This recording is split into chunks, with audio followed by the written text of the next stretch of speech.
बिस्मिल्लाहिर्रहमानिर्रहीम, अस्सलाम वालेकुम। मैं हूं शाहनवाज याकूब भट्टी और आज मैं आपसे बात करना चाह रहा हूं कि आपने जब ये देखा कि इमरान खान की हुकूमत ख़त्म की गई, और मैं कहूँगा ख़त्म की गई और इसके पीछे बहुत सारे हाथ मौजूद हैं, मैं उस डिस्कशन में नहीं जाना चाहूँगा, लेकिन उसके बाद सोशल मीडिया के ऊपर एक बहुत बड़ा ट्रेंड देखने को आया। कुछ लोगों ने कहा कि ये इस ट्रेंड जो है ये शायद जो है ये एक बाहर से ऑपरेट हो रहा है और लोग कर रहे हैं। देखिए, मेरे ख्याल के अंदर आपको ये बात समझ लेनी चाहिए कि 3 से 4 करोड़ ट्वीट्स जो हैं वो ऑर्गेनिक के अलावा नहीं आ सकते। वो कोई जगह कोई भी लोग बैठ के इतना बड़ा ट्रेंड जो है पिछले 6 दिनों से जो चल रहा है, इम्पोर्टेड हुकूमत नामंजूर, वो नहीं बना सकते। ये ऑर्गेनिक ट्रेंड है और जितनी जल्दी आप इस रियलिटी को एक्सेप्ट कर लेंगे, चाहे आप इस वक्त हुकूमत के अंदर हों या आप इस वक्त उन अदारों के अंदर हों जो हुकूमतें बनाती और तोड़ती हैं, तो आपको जब तक ये एक्सेप्ट नहीं कर लेंगे कि ये जो ट्रेंड है ये ऑर्गेनिक है, और ऑर्गेनिक इस हद तक है कि हम जैसे लोग भी जिन्होंने आज तक कभी भी हम अपने फेसबुक के ऊपर या मीडिया तक हम बात करने तक रहते थे, कि अब हमने भी फैसला कर लिया है कि हम भी वीडियो बनाएंगे, हम भी आकर इस कौम से मुखातिब होंगे ताकि हम नज़र आए कि ये ऑर्गेनिक हम हैं, हम खड़े हैं, हम चाहते हैं कि ये चेंज है, हम चाहते हैं कि इस पाकिस्तान से करप्शन ख़त्म हो। हमें किसी पार्टी से कोई नफरत नहीं है।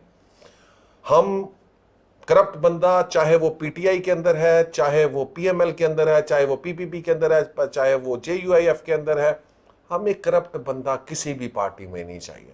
आज हम अपने आप से ये वादा करें कि अगर हम जो है वो ये तहरीक चलाने जा रहे हैं तो हम किसी भी करप्ट बंदे को किसी भी पार्टी के अंदर एक्सेप्ट नहीं करेंगे। और अगर जिस पार्टी ने करप्ट लोगों को टिकट्स दी, करप्ट लोगों को जो है वो आगे लेकर आए, हम उस पार्टी को वोट नहीं करेंगे, क्योंकि ये वाहिद तरीका है वोट से चेंज लाने का।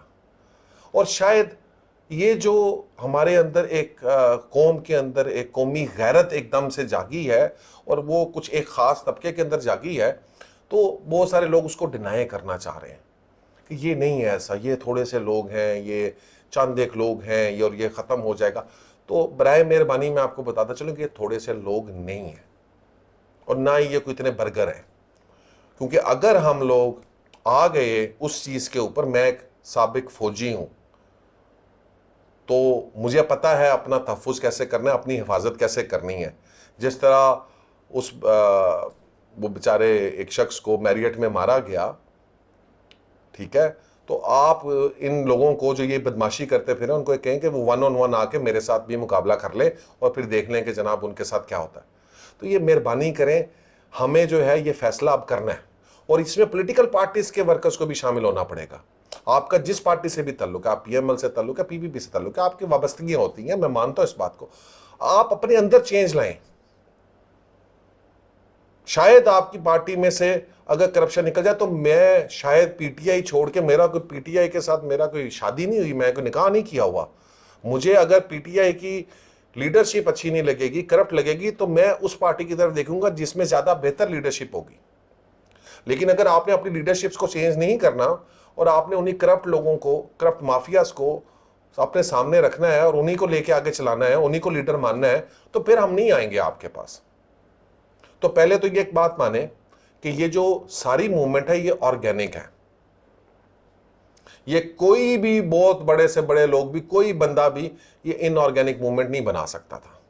जितने मर्जी सॉफ्टवेयर हाउसेज बन जाए, जितने मर्जी आपकी सोशल मीडिया टीम आप बना लेना जी, अगर ये बन सकती है तो मैं आप लोगों से कह रहा हूं कि आप इस तरह की मूवमेंट बना के दिखाएं।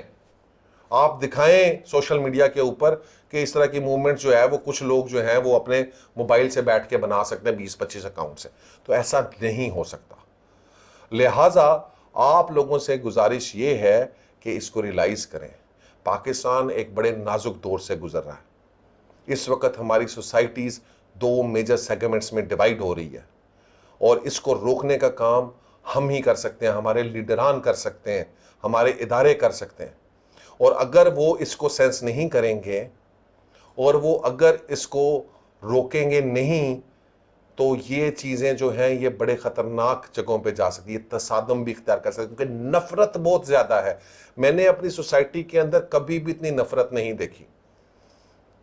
जिस तरह से हमारे इस्टेब्लिशमेंट को, हमारी फौज को नफ़रत का इजहार किया कि मैं DGISPR की ब्रीफिंग के नीचे आप कमेंट्स देख लें, मेरा सर शर्म से झुक गया।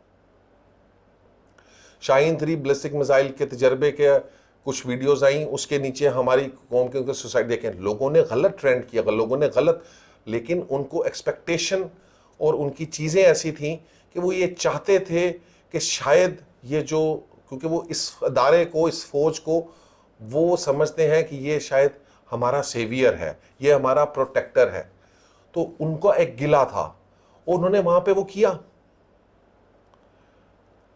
तो लिहाजा इस चीज को आप नहीं रोक सकेंगे। इसको कैसे रोकेंगे?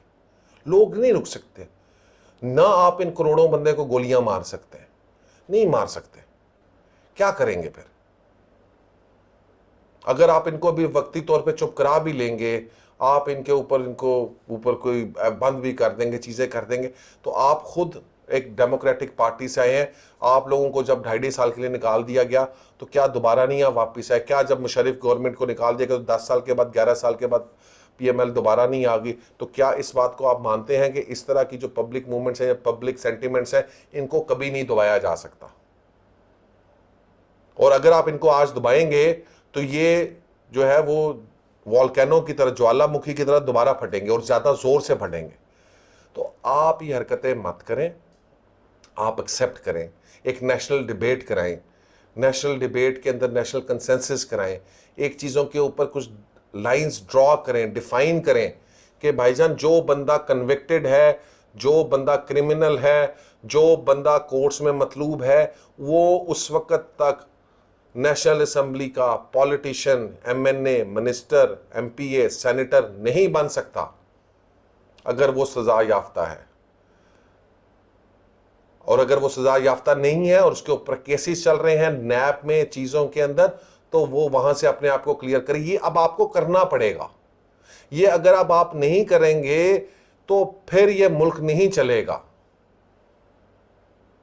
क्योंकि फिर इस मुल्क के अंदर कभी एक तरफ कभी दूसरी तरफ कोई ना कोई लड़ाइयां होती रहेंगी। कभी इसकी गवर्नमेंट गिरा दो, कभी इसकी गवर्नमेंट गिरा दो, कभी कोई आ जाए, कभी उसके ऊपर केस बना दो, उसके ऊपर केस बना दो। नहीं, हमें ये डिफाइन करना पड़ेगा, हमें एक नेशनल डिबेट में जाना पड़ेगा और हमें कुछ लाइंस ड्रॉ करनी पड़ेंगी। चाहे उस लाइंस ड्रॉ करने की वजह से हमारे कुछ लोग सेक्रीफाइस हो भी जाएं, कुछ अच्छे लोग सेक्रीफाइस भी होते हैं तो हो जाएं। पीपल जो है वो शायद आज हो या कल ना हो, उनको अल्लाह ताला ने एक जिंदगी, इंसान की एक जिंदगी है, लेकिन पाकिस्तान की जिंदगी जो है वो लोगों की जिंदगियों से बहुत ज्यादा है। नेशन की जिंदगी लोगों की जिंदगियों से ज्यादा होती है। तो पाकिस्तान की नेशन को बचाने के लिए हमें शायद कुछ लोगों, शायद आपको उनकी मोहब्बत भी हो, लेकिन आज अपने आप से ये फैसला करें कि जनाब हमें नहीं, हमें उन लोगों को शायद कुर्बान करना पड़ेगा। अगर हम एक नेशनल कंसेंसस चाहते हैं, अगर हम चाहते हैं कि हमारे मुल्क के अंदर ये नफरतें ख़त्म हो और हमारे हालात वाक़यात जो है हम एक यूनिडायरेक्शनल रास्ते में इकट्ठे होकर, मुत्तहद होकर एक प्रॉस्पेरिटी की तरफ जाएं, तो हमें फिर ये नेशनल कंसेंसस डेवलप करना पड़ेगा। और अगर हम इसको नहीं करेंगे तो फिर हमारा अल्लाह ही हाफिज़ है। बहुत बहुत शुक्रिया। अल्लाह हाफिज़।